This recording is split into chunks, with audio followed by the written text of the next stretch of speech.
My name is Daniel Hay, and I am an EDS student in Instructional Technology at Kennesaw State University. This presentation is the review of my Capstone project. The title of my project is Increasing the Usage of Microsoft Office Tools Through Staff and Student Development. The Capstone report video will cover the following: introduction, research problems, participating schools, deliverables and objectives, Office 365 usage, consent, survey, timeline, trainings including staff-wide training, training sessions, individual and small group training, personal professional development, data usage, final results, reflections, and references.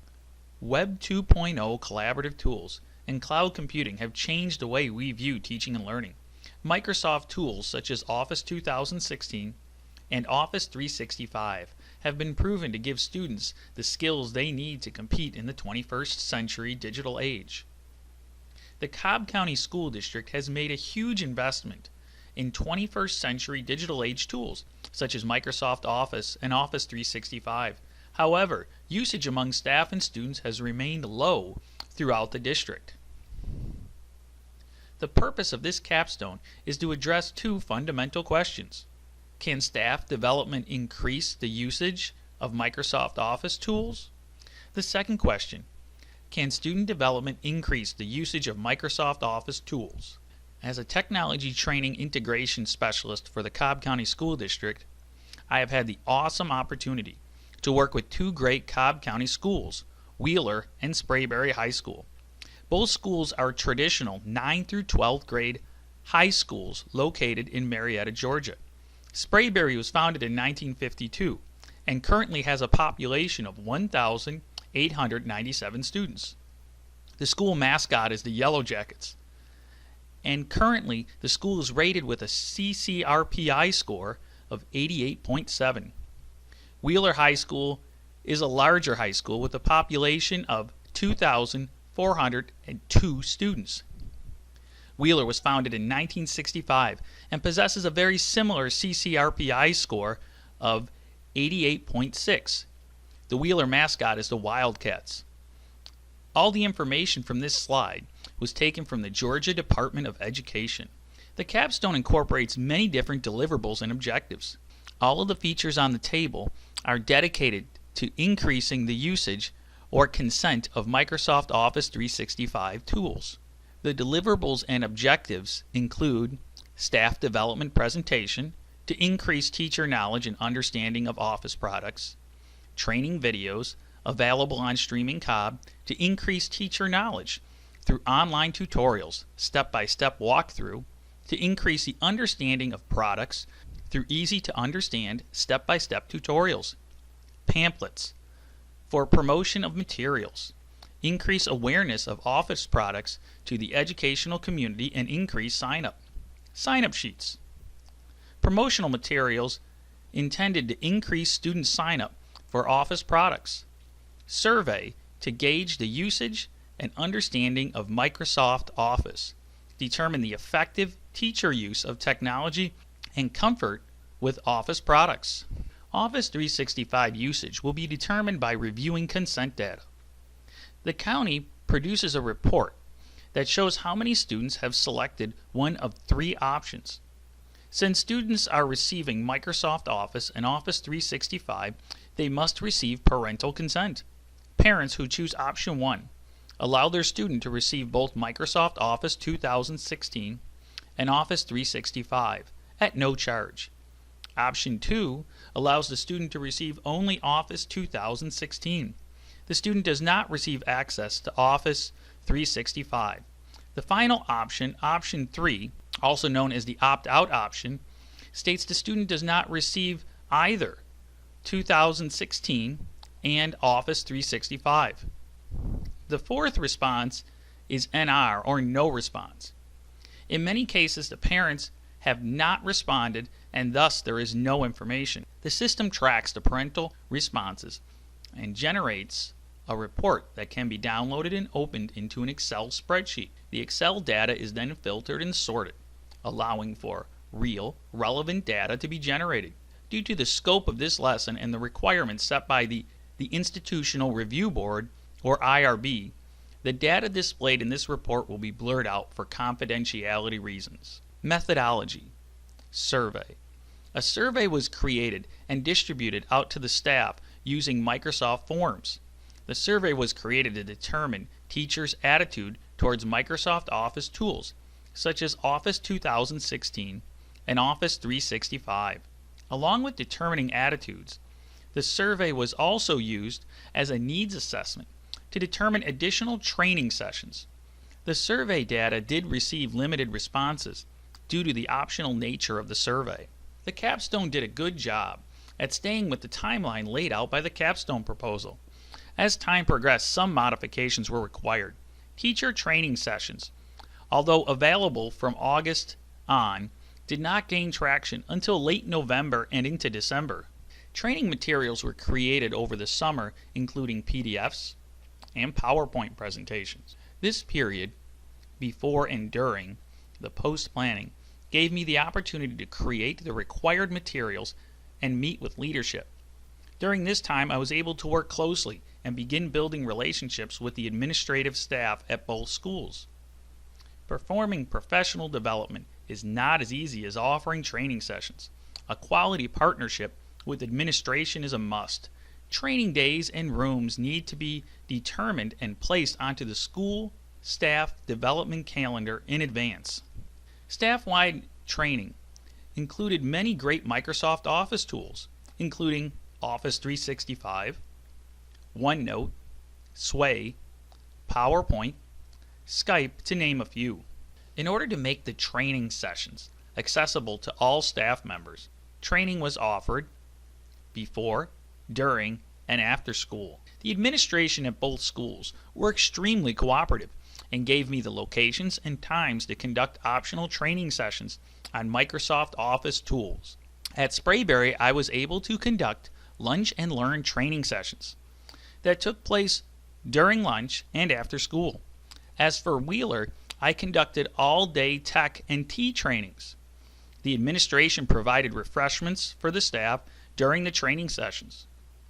Both training sessions took some time to gain traction at both schools. Those who did attend gave back awesome feedback. Several responses included, "Well worth it. I was looking forward to finally using something other than PowerPoint for presentations." Another teacher stated, "It was very informational and well worth the time." Another important aspect of the Capstone is small group individual teacher training. At my school, I was able to work with the Professional Learning Community, or PLC, to create professional development sessions that directly address the needs of the staff. The PLC meetings also gave me the opportunity to work with individual teachers. At one of my schools, I was able to work with 2 teachers to create a OneNote class notebook. The OneNote teachers are a great example of individual teacher training leading to classroom student training sessions.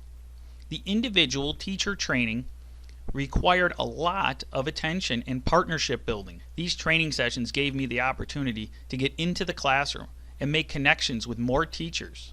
Along with working with teachers, I had the opportunity to go into classrooms and work directly with students. This part of the Capstone required a close partnership with teachers. My training sessions were not always consistent because I came into the classroom only at the teacher's request. The classroom training sessions were held in various locations, including classrooms, media center, and computer labs. As with all training sessions, usage or consent data was collected along the way at regular intervals. The students were very engaged and interested in receiving instruction of new tools. One student stated, "I get this for free?" Many were impressed with the ability to share and collaborate with their fellow students. Another student stated, "This is great. I can now share with my friends." Part of the Capstone timeline allowed for personal professional development. I learned very quickly that I need as much professional development as I could possibly receive. Fortunately, I was able to team up with the County Office 365 project team to help continue my development. I was able to meet and collaborate with the team using OneNote notebook and attending Skype meetings. My professional development was further enhanced by attending the Microsoft Innovative Educator Training and receiving certification. This certification gave me access to additional Microsoft training materials and new skills that helped me really enhance my professional development and coaching techniques. In order to maintain confidentiality and compliance with the IRB, data has been intentionally blurred out. Data was generated from each school at the same time twice a month. The data showed growth in option 2 and 3, with a decline in option 3 or opt-out. Once again, key information has been blurred, but as you can tell by the charts, both schools showed growth. A key has been provided to help understand the data. Option 1 and 2, orange, saw growth, while option 3, dark gray, also known as the opt-out option, steadily declined. The blue bars represent the total number of people who responded to the consent application. This data saw an increase as well. Please note that fluctuations in the data can be seen due to students withdrawing and new students enrolling. There are many lessons within the execution of the Capstone project. One extremely important lesson that I learned was the importance of communication with the administrative staff. Throughout the project, I attempted to remain in constant communication with the administrative staff at both schools. Administration has proven to be key to making any professional development work. As time progressed, I learned the importance of this collaboration and quickly adjusted. I also learned that you don't need to be an expert in a digital tool, but you do need to know what you're talking about. It's extremely important to understand each and every tool and how they can be used in the classroom. As the Capstone progressed, I sought additional professional development opportunities to hone my skills. I learned that I did not know as much as I thought I did. Fortunately, I was able to seek help from others to fill in the gaps. Flexibility with teachers was also extremely important. Before beginning the Capstone, I assumed I would just walk in and start training. I quickly learned about the importance of building relationships with others. As Jim Knight stated in his book on page 33, Instructional Coaching, a Partnership Approach, coaching is about building relationships with teachers as much as it is about instruction.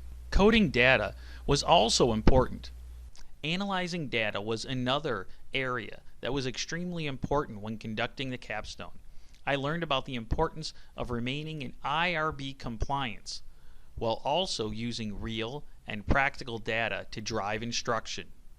The greatest lesson learned from this Capstone and coaching experience is the value of patience. This skill is extremely important when conducting optional staff development. The process required me to have patience and work deliberately to solve issues as they arise. One area that required patience and understanding was the challenge of teacher motivation towards optional training sessions. Teacher motivation was low due to competing interests. Although I wanted to require all teachers to show to my training, I found it necessary to make all training sessions optional. According to Jim Knight, teachers should have a choice regarding what and how they learn. Working with administration, I was able to overcome this issue by offering Lunch and Learn training sessions at Sprayberry.